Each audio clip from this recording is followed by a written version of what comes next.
આજનો આપણો ટોપિક છે ગોસના નિયમનો ત્રીજો ઉપયોગ. સમાન રીતે વિદ્યુતભારિત પાતળી ગોળાકાર કવચને લીધે મળતું ક્ષેત્ર. ધારો કે કેપિટલ R ત્રિજ્યાની એક પાતળી ગોળાકાર કવચ છે અને આ વિદ્યુતભારની જે ઘનતા ધરાવે છે એ કેટલી છે? સિગ્મા જેટલી. એની પૃષ્ઠ ઘનતા છે. તો અહીંયા કવચ છે એ કેવું છે? સ્વાભાવિક રીતે ગોળીય કવચ છે એ સમિત છે, એટલે કે એનો આકાર છે એ સમિતિ ધરાવે છે. અંદરના કે કોઈ પણ બહારના બંને બિંદુઓ આગળ આપણે વિદ્યુત ક્ષેત્ર શોધી શકીએ. તો કવચની અંદર પણ ખાલી જગ્યા છે અને બહાર તો ખાલી જગ્યા હોય જ. તો બંને બિંદુઓ પાસે વિદ્યુત ક્ષેત્ર શોધી શકાય.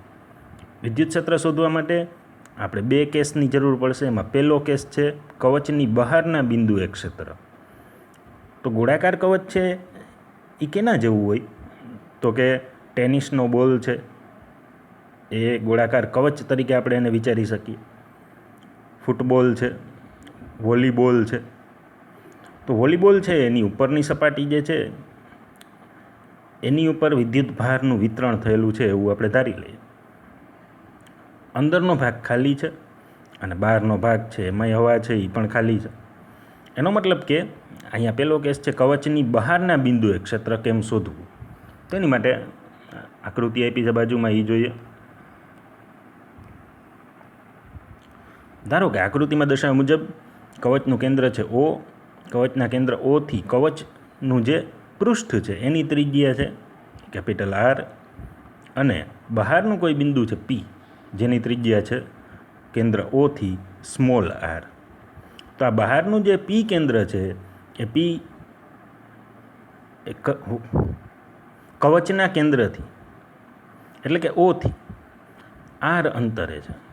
હવે બુકની અંદર આપણે આપ્યું છે એ મુજબ આવા બીજા બિંદુઓ વિચારી તો P જેવા બીજા બિંદુઓ કયા થશે? P જેવા બીજા બિંદુઓ ધારો કે એક આ બાજુ છે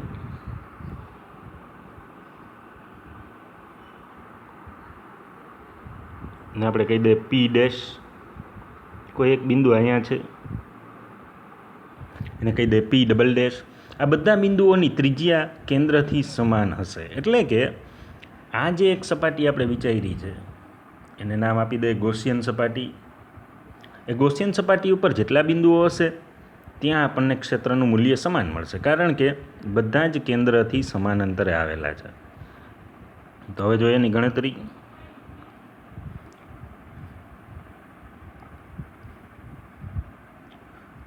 તો ધારો કે કવચની બહારના અને સ્મોલ ત્રિજ્યા R ધરાવતા P બિંદુનો વિચાર કરો. આ P બિંદુ આગળ વિદ્યુત ક્ષેત્ર શોધવું હોય તો એની માટે આપણે પહેલાં શું કરશું? તો કે આપણે અહીં પહેલાં આગળની જેમ જ જે બે થિયરીઓ હતી એની જેમ જ આગળ વધશું. એમાંથી આપણે પહેલાં શોધશું પસાર થતું કુલ ફ્લક્સ અને બીજી બાજુ શોધશું ઘેરાયેલો વિદ્યુતભાર. તો પસાર થતું કુલ ફ્લક્સ શોધવા માટે આકૃતિનો ફરીથી ઉપયોગ કરીએ.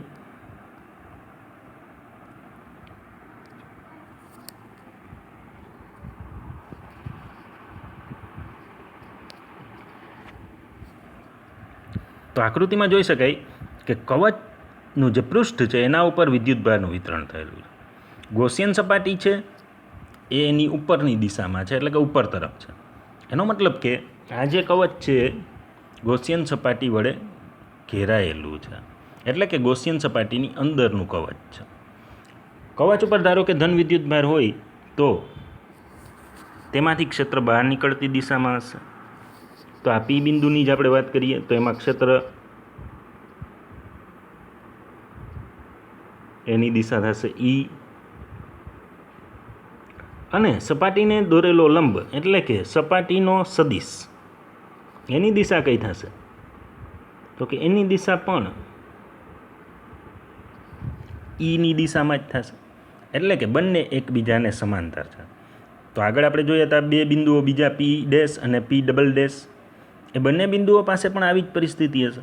તો દરેક વખતે E અને સપાટીને લંબ જે સદિશ છે એની વચ્ચેનો ખૂણો હશે 0 ડિગ્રી. તો જ્યારે આપણે ફ્લક્સ શોધશું તો ફ્લક્સના સૂત્રમાં આવશે phi = E dot delta S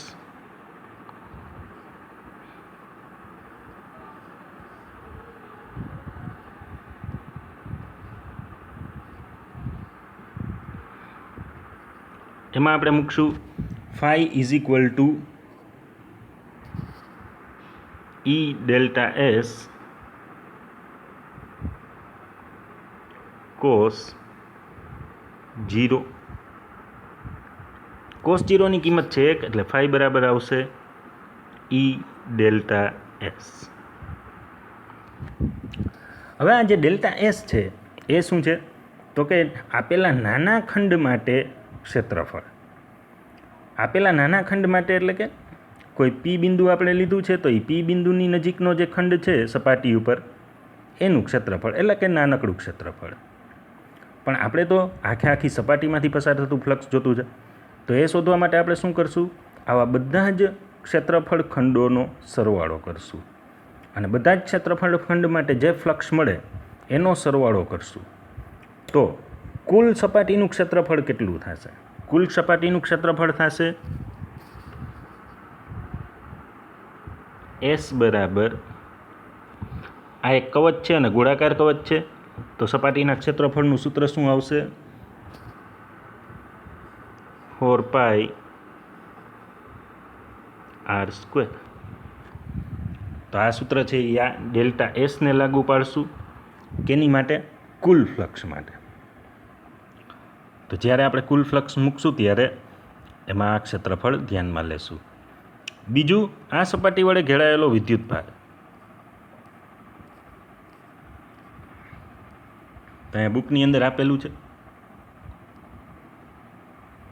કે આ સપાટી વડે ઘેરાયેલો વિદ્યુતભાર કેટલો થશે તો કે સિગ્મા ગુણ્યા 4πR². શું કામ? તો કે વિદ્યુતભાર છે એ ફક્ત કેની ઉપર છે? કવચની સપાટી ઉપર, અને કવચની સપાટીની ત્રિજ્યા કેટલી છે? Capital R. એટલા માટે અહીંયા ખાસ ધ્યાન રાખવાનું, અહીંયા લેવાનો કેપિટલ R². બરાબર. તો આ ક્યાંથી મળ્યું આપણને? આપણી પાસે સૂત્ર છે સિગ્માનું.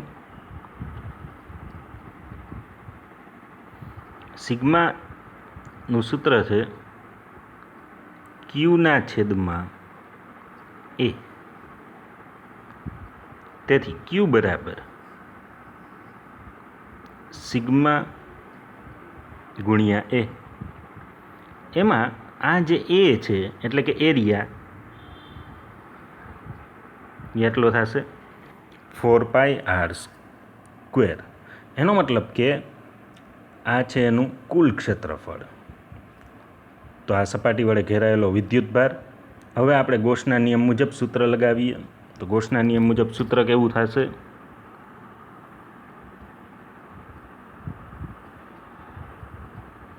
તો ગોસના નિયમ મુજબ સૂત્ર થશે ફાઈ ઇઝ ઇક્વલ ટુ ક્યુના છેદમાં ε0. આપણે આગળ ફાઈની કિંમત મળી ગઈ છે. ફાઈની કિંમત હતી ઈ ગુણ્યા 4πR² ઇઝ ઇક્વલ ટુ ક્યુના છેદમાં ε0. ક્યુની કિંમત છે સિગ્મા ગુણ્યા 4π કેપિટલ R² ના છેદમાં ε0. બે બાજુથી ઉડી જશે એટલે કે કેન્સલ થશે 4π. તો ઈ બરાબર શું વધશે? ઈ બરાબર વધશે સિગ્મા કેપિટલ R² ના છેદમાં ε0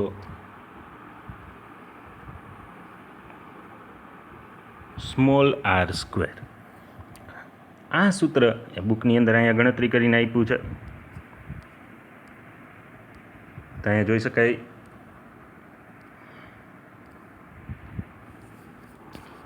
ઈ ગુણ્યા 4πR² છે ફ્લક્સ, અને આ બાજુ છે સિગ્મા ગુણ્યા 4π કેપિટલ R² ના છેદમાં ε0. એ ક્યુ ટર્મ છે તો એ હતું ક્યુ ના છેદમાં ε0. એ ટર્મ છે એમાં ક્યુ એટલે ઘેરાયેલો વિદ્યુતભાર, સિગ્મા ગુણ્યા 4π કેપિટલ R². તેથી ઈ બરાબર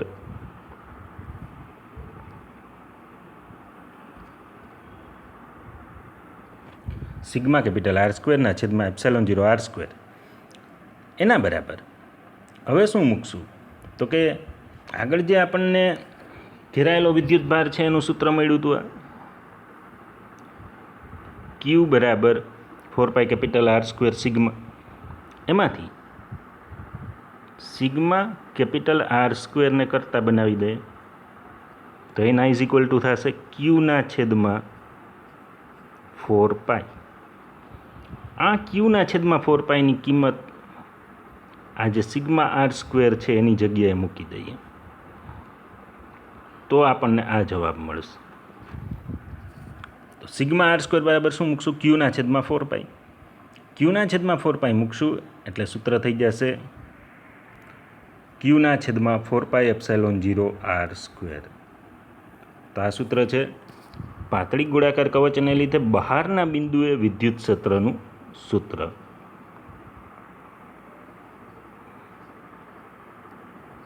આ જ સૂત્રને સદિશ સ્વરૂપમાં લખવું હોય તો કેમ લખશું? તો કે સદિશ E બરાબર ક્યુના છેદમાં 4π એપ્સાઇલોન 0 આર સ્ક્વેર ડોટ એનો એકમ સદિશ આર કેપ. તો દર વખતે આપણે આવું જ કરીએ છીએ, પહેલાં સૂત્ર મેળવી અને એને સદિશ સ્વરૂપમાં લખીએ છીએ. અહીં એવું કીધેલું છે કે જો વિદ્યુતભાર ક્યુ ગ્રેટર ધેન 0 હોય એટલે કે જો વિદ્યુતભાર ધન હોય તો વિદ્યુત ક્ષેત્ર બહારની દિશામાં, અને જો વિદ્યુતભાર ક્યુ લેસ ધેન 0 હોય એટલે કે વિદ્યુતભાર ઋણ હોય તો ક્ષેત્ર છે એ અંદરની દિશામાં હોય છે, એટલે કે અંદર તરફની દિશામાં હોય છે. આ ક્ષેત્ર છે એ વિદ્યુતભાર સ્મોલ ક્યુને કેન્દ્ર ઓ ઉપર મૂકવાથી મળતા વિદ્યુત ક્ષેત્ર જેટલું જ છે. એટલે કે આ જે સૂત્ર છે એ કેના જેટલું છે? તો કે આપણે કવચના કેન્દ્ર ઓ ઉપર સ્મોલ ક્યુ વિદ્યુતભાર મૂકશું અને જે ક્ષેત્ર મળે એના જેટલું જ આ ક્ષેત્ર હશે. શું કામ? તો કે આ જે ગૌસિયન સપાટી છે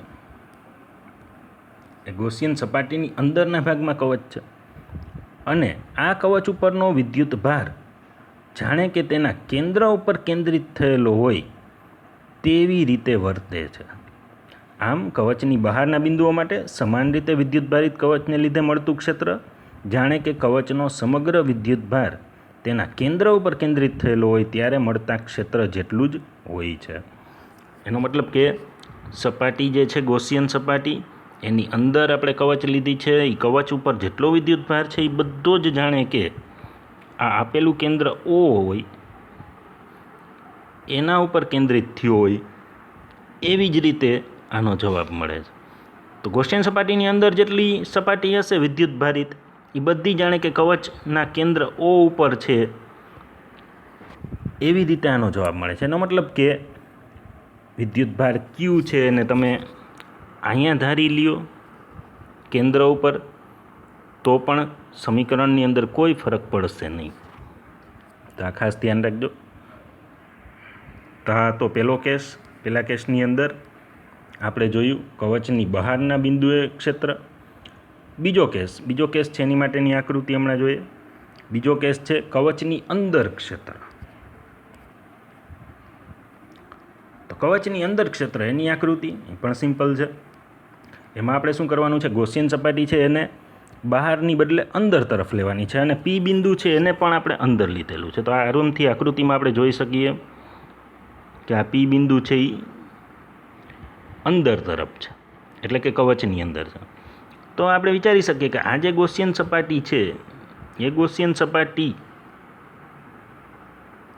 વડે ઘેરાયેલો વિદ્યુતભાર કેટલો છે?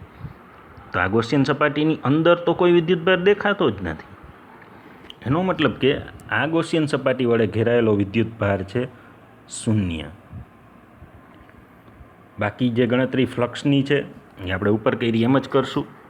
તો આમાં પણ ફ્લક્સનું સૂત્ર શું મળશે? તો કે ફ્લક્સનું સૂત્ર તો આપણને આ જે સૂત્ર હતું એ મુજબ જ મળશે, E ગુણ્યા 4π સ્મોલ આર સ્ક્વેર. એ તો આપણે એમને જ ગણતરી કરશું જેવી આગળ કરી હતી. પરંતુ મહત્ત્વનું વાક્ય આ છે, આ કિસ્સામાં ગૌસિયન સપાટી વડે કોઈ વિદ્યુતભાર ઘેરાતો નથી. કોઈ વિદ્યુતભાર ઘેરાતો નથી એટલે અહીંયા આપણે ક્યુ લેશું 0. વિદ્યુતભાર ઘેરાતો નથી એનો મતલબ કે ત્યાં ક્યુ થશે 0. જો ક્યુ 0 થશે તો ગોસના નિયમ મુજબ ફાઈ ઇઝ ઇક્વલ ટુ ક્યુના છેદમાં એપ્સિલોન 0.